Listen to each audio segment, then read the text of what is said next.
بسم اللہ الرحمن الرحیم۔ پاکستان کا مستقبل کیا؟ پاکستان کے جوانوں کا مستقبل کیا؟ پاکستان میں رہنے والے مڈل کلاس کا مستقبل کیا؟ پاکستان میں رہنے والے غریب کا مستقبل کیا؟ یہ سوال ہر بندہ پوچھ رہا ہے۔ اس سوال کا جواب ہر طبقے کے لوگوں کو چاہیے کہ پاکستان کا مستقبل کیا؟ آپ کو یاد ہوگا کہ پچھلے سال تقریباً 7 لوگوں نے پاکستان چھوڑا، وہ بھی پاکستان کے پڑھے لکھے افراد نے پاکستان کو چھوڑا۔ ایسا کیوں؟ کیونکہ یہاں پر حکومت صرف طاقتوروں کی ہے۔ میں آج یہ کہہ سکتا ہوں کہ پاکستان طاقتوروں کے لیے قبرستان ہے، کیونکہ طاقتور ریٹائر ہونے کے بعد اس ملک سے محفوظ ملک میں منتقل ہوتے ہیں، اور جب وہ اللہ کو پیارے ہو جاتے ہیں تو صرف دفن ہونے کے لیے پاکستان آتا ہے۔ تو میرا آج سوال پوچھنا بنتا ہے، ہر شخص یہ سوال پوچھ رہا ہے کہ پاکستان کو یہاں تک پہنچانے والا کون؟ پاکستان میں 4 ماشاء اللہ لگانے والا کون؟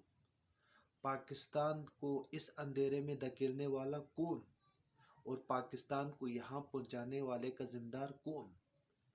ہر شخص کو اس کا سوال چاہیے، کیونکہ یہاں پر اگر حقیقی وفادار ہے تو یہاں کا مڈل کلاس ہے، مگر بدقسمتی سے جب بھی جس طبقے کے فکر کے لوگ اگر حق کی بات کرنا شروع کرے تو اسے غداری کا سرٹیفکیٹ دیا جاتا ہے، اسے غدار کہا جاتا ہے۔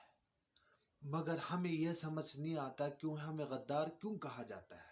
کیونکہ ہم نے سچ بولا ہوتا ہے، یا ہمیں سچ کہنے کے پاداش میں ہمیں غداری کا سرٹیفکیٹ دیا جاتا ہے۔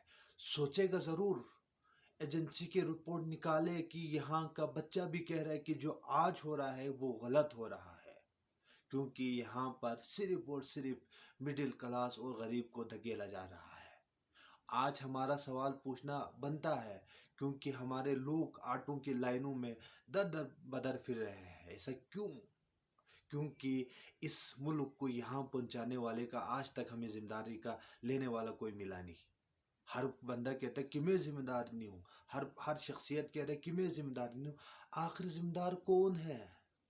ماشاء اللہ لگایا گیا، یہاں پر ایجنسیوں نے مجاہدین بنائے گئے، اسی مجاہدین کو بعد میں دہشت گرد کہا گیا، اور آخر میں وہی لوگ بڑھ کے تحریک طالبان پاکستان بنا۔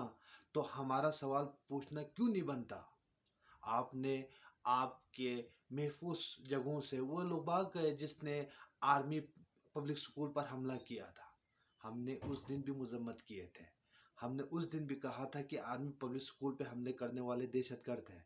تو ہمارا ان بچوں کے باپ جو کسی بھی سرکاری نوکری کرنے کے لیے دوسرے علاقوں میں جاتے ہیں، وہاں پر شہید کیا جاتا ہے، وہ چھوٹے چھوٹے بچے پوچھتا ہے کہ میرے باپ کا قصور کیا؟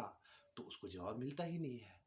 بلوچستان کے لوگ آج پوچھنا چاہتے ہیں کہ ان کے بیٹوں کو، ان کے بھائیوں کو کیوں اغوا کیا گیا ہے، کیوں لاپتہ کیا گیا ہے؟ سو سوال پوچھنے پر اسے دیا جاتا ہے غداری کی سرٹیفکیٹ۔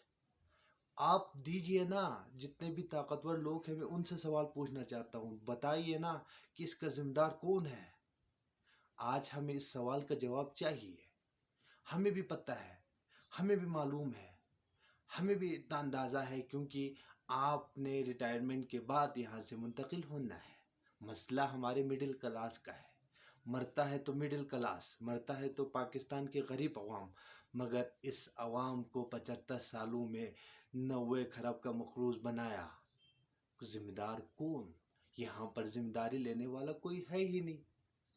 جب فاطمہ جناح کو غداری کا سرٹیفکیٹ بانٹ رہے تھے، جب شیخ مجیب الرحمن کو سرٹیفکیٹ دے رہے تھے، تو آپ کے لوگ ریٹائرمنٹ کے ہونے کے بعد کتابیں لکھنا شروع کیے کہ اس وقت فاطمہ جناح صحیح بات کر رہے تھے، فاطمہ جناح حق پہ تھے، مگر افسوس اس قوم نے فاطمہ جناح کو غداری کا سرٹیفکیٹ دیا گیا۔